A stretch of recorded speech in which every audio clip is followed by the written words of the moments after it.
ఇది king James version Bible నుంచి అనువాదం కాలేదు అని చెప్పి అన్నారు. అయితే ఇది ప్రొటెస్టెంట్ బైబిల్ అని అందరికీ తెలుసు, అంతే కదా. 66 పుస్తకాల బైబిల్ ఇది. ఈ ప్రొటెస్టెంట్ బైబిల్ ఎప్పుడు వచ్చిందండి? మార్టిన్ లూథర్ కింగ్ అనే అతను 16వ శతాబ్దంలో 15వ శతాబ్దంలోనూ అతను ఉద్యమం చేసి క్యాథలిక్లకు వ్యతిరేకంగా ఈ 66 పుస్తకాల బైబిల్ని రూపొందించాడు. అది ఇంగ్లాండ్ రాజు అయినటువంటి కింగ్ జేమ్స్ అనే అతను 40 మంది స్కాలర్స్ని కూర్చోబెట్టి ఈ పుస్తకాన్ని తయారు చేయించాడు. అయితే అక్కడి నుంచి ఈ ప్రొటెస్టెంట్ బైబిల్కి అనువాదాలు వచ్చాయి. తెలుగు బైబిల్ కావచ్చు, మలయాళం, తమిళం అన్ని ఏ భాషల్లోకైనా సరే ముందు ప్రొటెస్టెంట్ బైబిల్ అనేది అక్కడ మార్టిన్ లూథర్ కింగ్ దగ్గర నుంచి వచ్చింది. ఒకవేళ ఇది ఆదిమ హిబ్రూ గ్రీకు భాషల నుంచి అనువాదం అయితే ఈ తెలుగు బైబిల్ కరెక్ట్గా 66 పుస్తకాలను ఎందుకు అనువాదం చేశారు అంటే ప్రొటెస్టెంట్ బైబిల్ అంతకు ముందే ఉందా? మార్టిన్ లూథర్ కింగ్కి ముందే ప్రొటెస్టెంట్ బైబిల్ ఉందా? ఇది నా ప్రశ్న. ప్రొటెస్టెంట్ బైబిల్ యాక్చువల్గా ఫస్ట్ ఆఫ్ ఆల్ చిన్న కరెక్షన్ అండి, మార్టిన్ లూథర్ కింగ్ కాదు. Martin Luther King American reformist, revivalist. Martin Luther 16వ శతాబ్దానికి సంబంధించినటువంటి వ్యక్తి.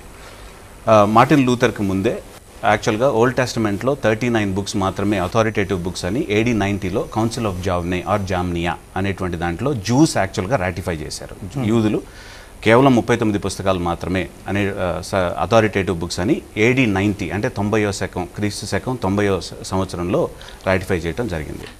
ఆ తర్వాత న్యూ టెస్టమెంట్కి వచ్చేటప్పటికి 27 బుక్స్ మాత్రమే అని చెప్పేసి మనకి 300కి ముందే అంటే కౌన్సిల్ ఆఫ్ నైసియా 325లో జరిగితే 325కి ముందే 27 బుక్స్ మాత్రమే అథారిటేటివ్ బుక్స్ అని చెప్పేసి చర్చ్ ధృవీకరించడం జరిగింది. అందుకని లూథర్ గారు యాక్చువల్గా 66 బుక్స్ ఎందుకు అన్నారంటే because he went back to the tradition, వాటిల్ని గమనించారు కాబట్టి అన్నారు. ఇంకొకటి మీరు చేసినటువంటి మాటలో నాకు కనిపిస్తున్నటువంటి ఒక పొరపాటు ఏంటంటే నంబర్ ఆఫ్ బుక్స్ 66 అయినంత మాత్రాన కాంటెంట్ ఆఫ్ ద బుక్స్ యాక్చువల్గా కింగ్ జేమ్స్ వర్షన్లోంచి తీసుకున్నారని ఎక్కడ లేదు.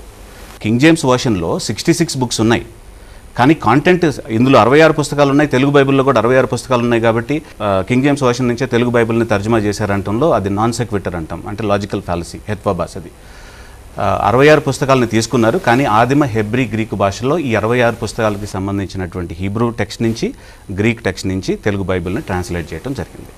సో ఇంకొకటి, మార్టిన్ లూథర్ గారికి ముందే విక్లిఫ్ బైబిల్ ఉంది మనకి. ఎస్. సో మనకి ఎరాస్మస్ రాసినటువంటి గ్రీక్ టెక్స్ట్ ఉంది మనకి. సో మనం మార్టిన్ లూథర్ గారి నుంచే యాక్చువల్గా 66 బుక్స్ ఆ తర్వాత ఇంగ్లీష్లో తర్జుమా చేసిన తర్వాత కింగ్ జేమ్స్ కింద మాత్రమే అక్కడి నుంచి యాక్చువల్గా ప్రొటెస్టెంట్ బైబిల్ వచ్చిందనేటువంటిది కూడా వాస్తవానికి విరుద్ధమైనటువంటిది. That's not true at all.